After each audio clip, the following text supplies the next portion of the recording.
Hello, Crime Squad. Welcome back to my channel. Today we're going to talk about the tragic and disturbing case of Colt Gray. He's the 14-year-old boy who's now facing charges for a school shooting at Apalachee High School in Winder, Georgia. This story has shocked so many people, and it's left everyone wondering, how did things get this bad for someone so young? Today, we're going to dive deeper into Colt's troubled childhood, the environment he grew up in, and how these factors may have contributed to the tragic event. But first, before we get into his upbringing, let's take a moment to look at the latest updates from the case. Some serious stuff. Yeah, I know. Newly released body cam footage from the Jackson County Sheriff's Department shows the moment law enforcement questioned Colt Gray last year about threats made online to, quote, shoot up an elementary school. I promise I would never say something. So you haven't used Discord in a few months, and you're saying you didn't say anything like that? No, the only thing I have is TikTok, but I just go around there and watch videos. The now 14-year-old is charged with 4 counts of felony murder after allegedly killing students and teachers at his high school last week. Now that you've seen the most recent updates, let's talk about Colt's life and the chaos he grew up in. Colt didn't have a normal childhood. Oh, far from it.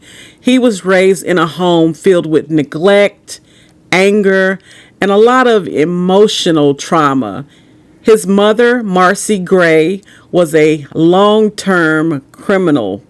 She's been arrested multiple times for drug use, domestic violence, and other issues. The neighbors who lived near the family, they said that they were often reporting wrongdoing that occurred at the house.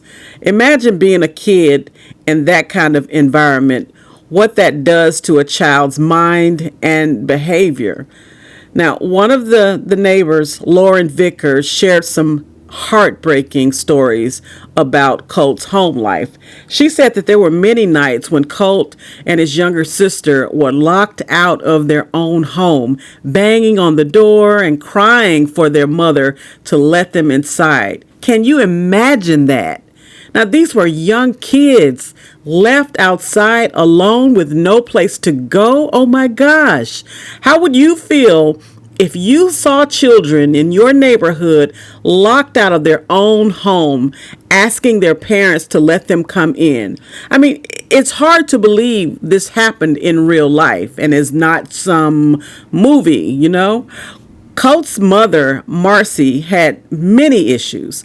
She battled drug addiction for years, and she struggled with things that only made Colt's life and his younger siblings much harder. There were times when their youngest child would go to the neighbor's house asking for food. No child should ever have to ask their neighbor for food because they're not being cared for. Lauren Vickers said the children often looked unkempt, had dirty clothes, clear signs that they weren't being looked after. I mean, what do you think about that? If you saw this in your neighborhood, would you say something, or would you call for help? Would you try to assist the kids? Would you report the parents? But Marcee wasn't the only person who contributed to Colt's troubled life. Oh no. His father, Colin Gray, also played a big role. Colin worked in construction, and like Marcee, he wasn't exactly a positive influence, shall we say, in Colt's life.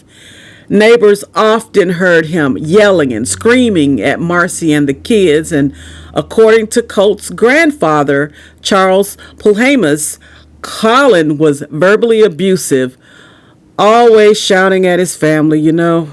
Now, even though Colin wasn't physically abusive, emotional abuse can be just as damaging, especially to a child.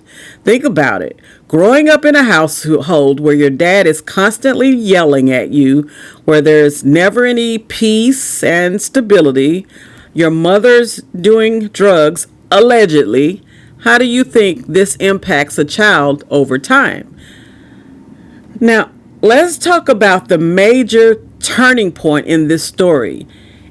In May 2023, just a little over a year before the shooting, Colt was investigated by the FBI after someone reported that he was making online threats to blow up a school with a instrument to unalive people.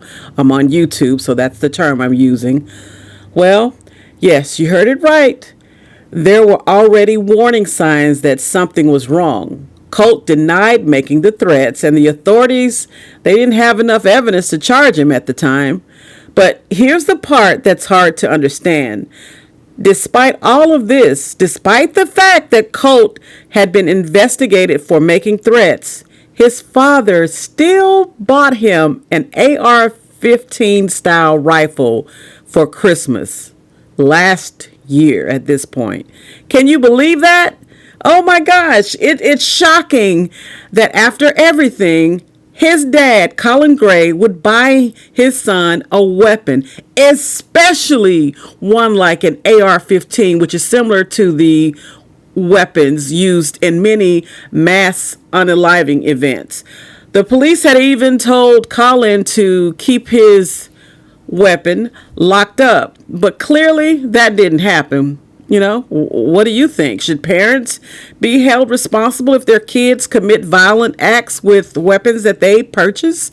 This is really a huge part of the case that's causing a lot of debate. So, what are the charges? Colt Gray, again, that's the son, has been charged as an adult with 4 counts of unaliving for unaliving 2 students and 2 teachers during the incident at Apalachee High School in Winder, Georgia. He could face life in prison. There is no unaliving or capital punishment for a minor in the state of Georgia based on his age and the laws. So the most he could face is life in prison. And his father, Colin Gray, is also facing some serious charges here. He's been charged with 4 counts of involuntary manslaughter, 2 counts of second-degree M-word, and 8 counts of cruelty to children. So these charges are directly related to the fact that Colin allowed his son to have access to the instruments that caused the event. Do you think that the father should be held accountable for this? I mean, should parents be responsible when it comes to securing their instruments? And you know what I mean. I just can't say it on YouTube. At least I try not to. So let me tell you one other thing. Colt's aunt, her name is Annie Brown. She said that Colt was struggling with mental health issues and had been begging for help in the months leading up to the incident. She believes that the adults around him failed him. It's a heartbreaking statement because it shows just how many red flags were ignored. His mental health struggles were apparent, and yet no one was able to give him the support that he really needed. What do you think needs to be done when a kid like Colt is screaming out for help? I mean, it feels like at this point it's too late, but should schools, parents, and communities do more to recognize the warning signs of mental health issues and violent behavior?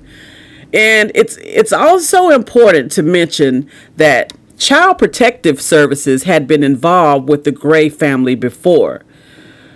Neighbors like Lauren Vickers said that they had reported the family to Child Services multiple times, but guess what? Yep, you're right. Nothing was done.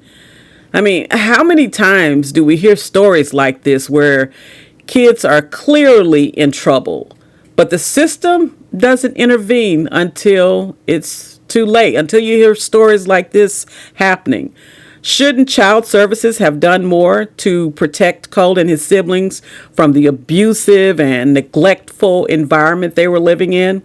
And as we reflect on this tragic case, it's clear to me that Colt's story is not just about one violent day at school, as horrific as that truly was, and I definitely am not minimalizing minimizing it. But it's also about a lifetime of emotional pain, neglect, and trauma that led up to that moment. While nothing can excuse what he did, absolutely nothing, understanding his background definitely gives us a fuller picture of how everything just spiraled out of control. So, what do you think? Should parents like Colin Gray face legal consequences for their child's action? And how can we prevent these tragedies like this in the future? I'd really like to hear your thoughts. Please comment below. Thanks for watching, and if you found this story insightful, please subscribe, share it with others. In the meantime, stay safe, and I'll see you in the next video. As always, Crime Squad, it is a joy and a privilege to bring you this Crime Squad coffee. That's it for today, but please drop down in the comments to connect with our Crime Squad community, and for anyone new here, please subscribe to the channel, give us a happy thumbs up, and we'll see you in the next video.